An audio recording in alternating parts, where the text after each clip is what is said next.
Chapter 10 of The Seventh Most Important Thing by Shelley Pearsall. A garage! Arthur still had no idea what to do. He wandered slowly down the gravel alley toward the building. It was your typical brick garage with one of those big corrugated metal doors. Someone had painted the address over the door, but they hadn't done a very good job of it. Long drips ran down the bricks, so the numbers almost looked as if they were melting. Since none of the address was visible from the street, Arthur wasn't sure why anybody had bothered. On the far side of the garage, Arthur noticed another door. It had a real doorknob, at least, which gave him a little bit of hope. Maybe if he knocked on it. As he stepped over broken bits of concrete and coils of rusted wire to reach the side door, he tried not to think about how dangerous all of this seemed. An out-of-the-way garage. A run-down neighborhood. Nobody around. He knew he should probably go back home and tell Officer Billy or the judge or somebody. But if he complained, it was possible, no, extremely likely, that they'd send him back to juvie. And which was worse, wandering around deserted alleys or having rusty razors held to your neck?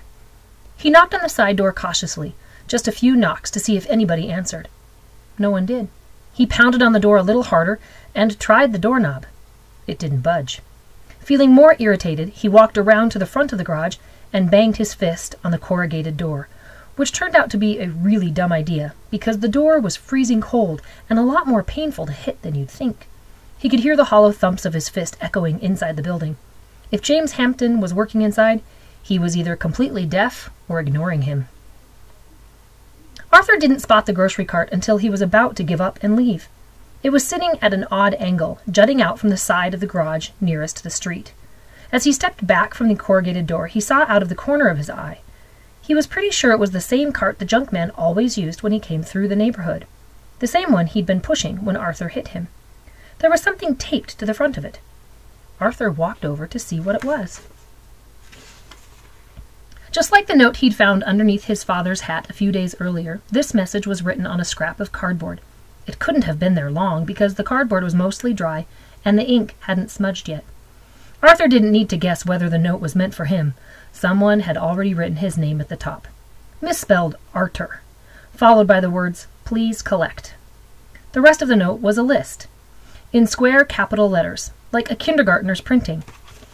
It said, "Arthur, please collect. St. James list of the 7 most important things. 1. Light bulbs. 2. Foil. 3. Mirrors. 4. Pieces of wood. 5. Glass bottles. 6. Coffee cans. 7. Cardboard." That was when Arthur began to realize he hadn't just been sentenced to work for the junk man. He'd been sentenced to be the junk man. And there's that list.